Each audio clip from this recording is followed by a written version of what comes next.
morning, everyone. I'm Susan Drain, and I teach in the nurse education major.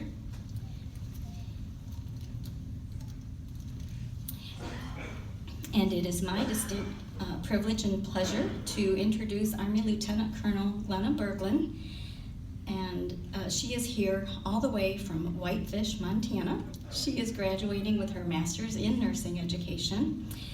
And Glenna desires to use her nursing and leadership experience to provide state-of-the-art education for future nurses. She earned her Bachelor of Science in Nursing from Washington State University and has earned her associate degree from Central Oregon Community College. Glenna is currently a simulation and clinical lab instructor, the clinical placement coordinator, and the clinical resource nurse at Flathead Valley Community College in Kalispell, Montana. I hope I said that right. Okay, good. In the past, she has served as a hospice nurse and an anesthetic nurse for cosmetic improvements. We all want to talk to her, don't we? She has also served as an Army nurse on active duty and is currently a reservist. Her work in the Army has included being the commander of a medical unit, a public health nurse, chief nurse of an Army hospital for 6 years, a surgical nurse, head nurse, and ward nurse in several clinical areas, including pediatrics. Lieutenant Colonel Berglund is currently preparing to deploy in the early spring. And Lieutenant Colonel Glenna Berglund, we are so grateful for your service. We are absolutely delighted that you are here, and we pray for your safekeeping and good cheer while you're deployed. So please come and share with us.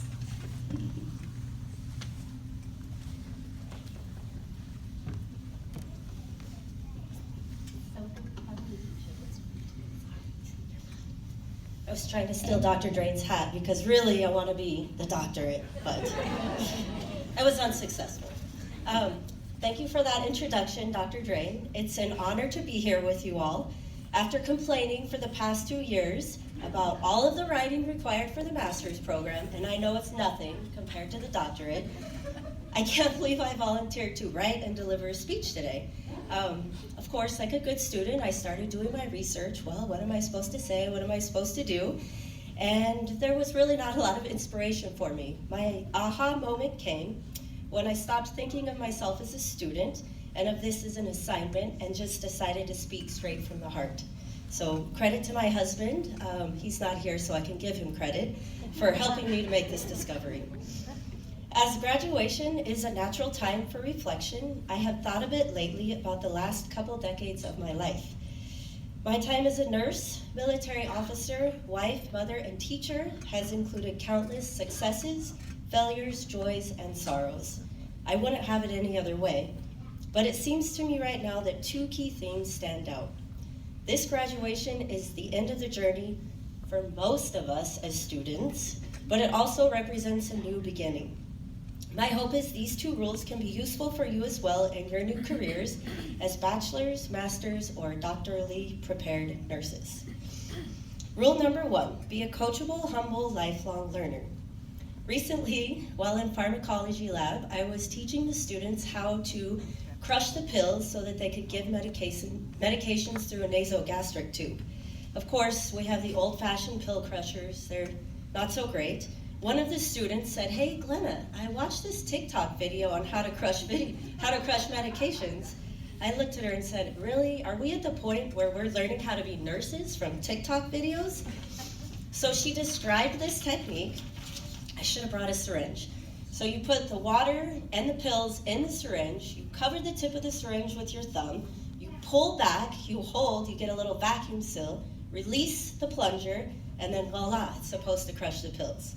So I said, fine, let's try it, but I'm doing it in case anybody gets hurt. I don't want to get in trouble again.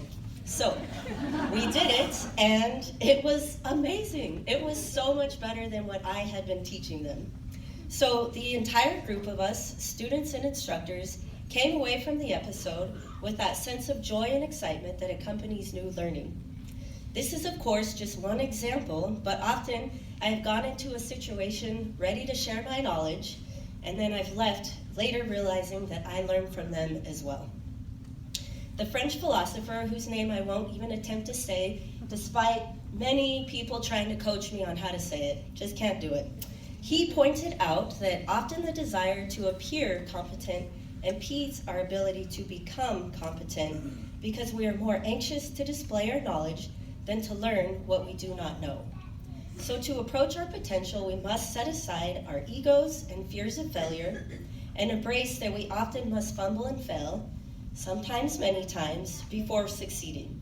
A key piece of this is being coachable, being open to learning and taking feedback from everyone, not just our leaders, but our peers and subordinates as well.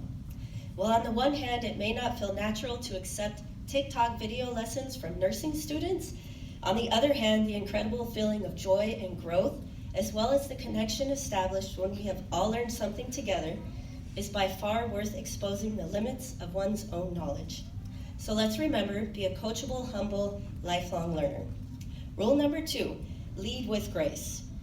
Time has shown me that there are a variety of effective leadership styles, each with strengths and weaknesses, and a time and a place for each one. One attribute, though, that in my experience is present in every effective leader is grace. Military service has a way of keeping one humble because no matter how high you climb in the ranks, there's always someone higher than you waiting to get you, right?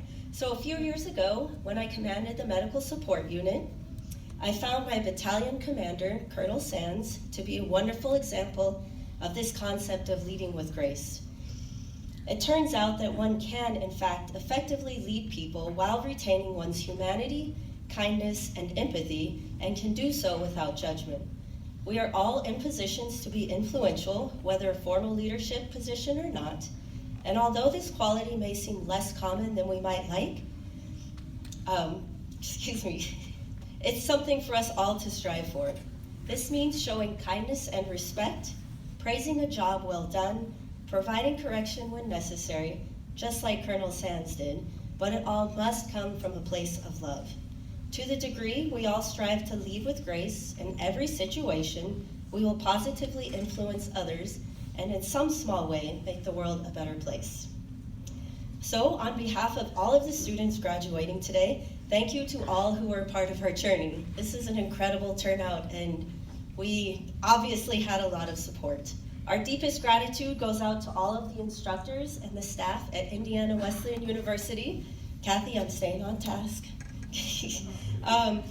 Thank you for leading with grace and serving as our guides throughout this challenging and enriching program. Speaking for those of us in the MSN program, our faculty have been incredible mentors.